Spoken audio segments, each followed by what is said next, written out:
Good evening, everybody. My name is A Weapons, Mid-Life Music. Shouts out to the almighty LDBC. Go to ldbcsports.com where you can register, make a profile, interact with the brothers and sisters of the LDBC. Also go to ticketvmedia.com where you can pick up A Weapons music, A Weapons merch, Ticket TV merch, LDBC merch, and you can register to the forum on that site as well. Lastly, go to my store, which is A Weaponry, and that's AWEAPONRY at Shopify.com. There you can pick up my merch. You can pick up Reflection Beatdown, BFTB, Drew Titan, Shader Barber, Reflection Beatdown, Relentless Aggression, etc., etc. I have plenty of brands on there that you can pick and choose. So stop by the store and show some support when you get time. This will be, I'm thinking about actually making this like a 3-parter. Maybe even a 4-parter. It might just be a 1-parter. You know what I'm saying? Depends on where the spirit takes me. I had saw a video, well, not really a video, but a post on Instagram from this brother named Yasin. And Yasin has like a YouTube channel that he does a lot of in-depth, work on, history of certain artists. Like he did one on Kid Leroy that was great. I mean, phenomenal. He had one about he had this how do you say it? But he did a joint where he would incorporate the 48 laws of power to something that happened in the record industry. Like, for example, how Dame Dash wound up losing everything, and he would associate that with the 48 laws of power. Very good channel. So if you ever get a chance to go to YouTube, look up Hello Yasin. And Yasin is spelled is it Y-E or Y-A? I think it's Y-A. Y-A-S-S-I-N-E. Hello Yasin. And it's very good channel. But anyways, he had mentioned about the situation of, well, do record labels, are record labels doing people dirty? I think they were talking about the Taylor Swift situation. And I'm like, okay, I'm kind of straddled. You know what I'm saying? I'm kind of straddled between, over the fence. No homo. And I'm thinking to myself, look, artists cry about, well, we should have this and we should have that. And we should have all of our publishing. Look, in a utopian situation, right? As on the artist's end, in a utopian situation, yes, the artist should have everything. But you walked into the industry with just your talent. The label has to, first of all, give you some pocket money. First of all. Second of all, they got to pay for your studio time. They got to pay for promotion. They got to pay for packaging and marketing. They got to pay for the business meetings, the hotel stays and things like that. And they got to pay for radio spots because unlike what people think, payola still exists, y'all. So yeah, okay, they give you $500,000 in advance, right? They give you $500,000. But you're not thinking about all those other things that the label has to do. So you don't just owe $500,000. You owe all of this other money that the label had to put in to make sure that your album pops. So now once they make their money back, then you start seeing royalty checks and things like that. But you're not going to see publishing checks. I'm sorry. You'll see royalty checks, but you won't see publishing checks. But you can't sit there and tell a record label, look, you do this and you do that. And come on. Look, as an artist, we have to be fair. As an artist, you have to be fair. You can't just sit there a year later, even 2 years later. Oh, I'm the greatest artist. I have all these hits. I want all my publishing. What?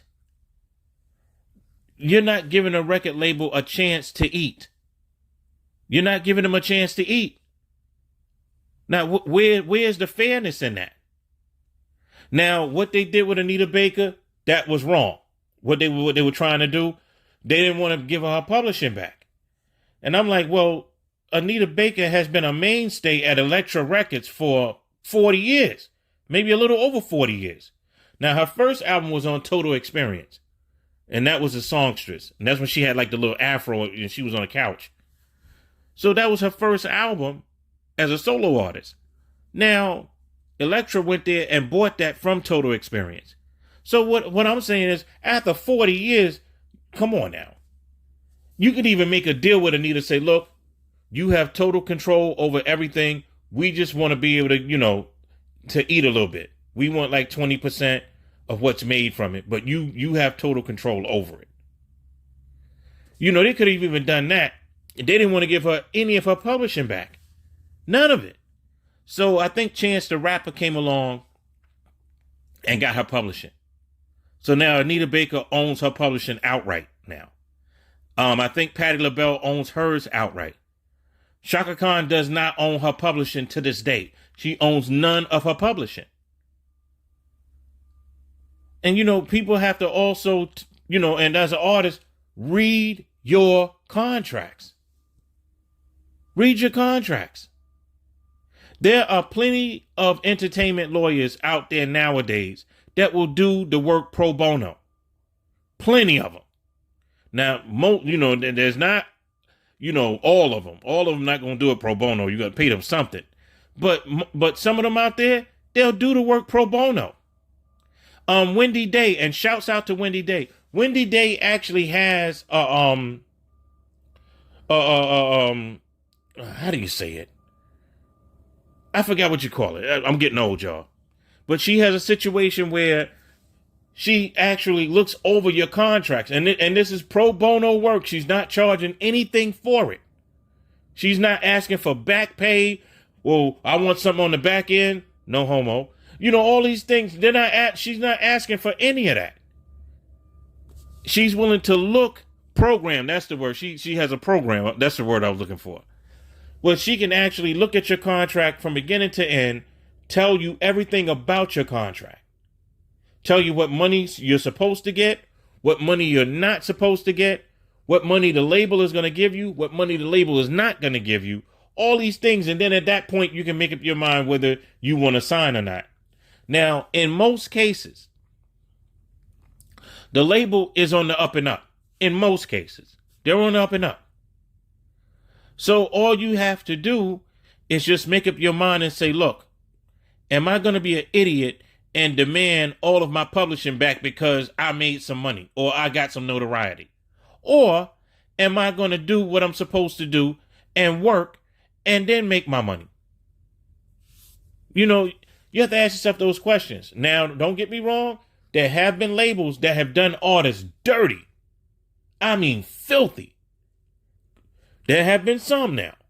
But for the most part, the labels are on the up and up.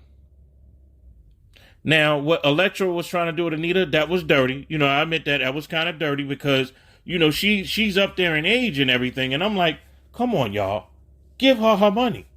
What y'all doing? It happens, man. It happens.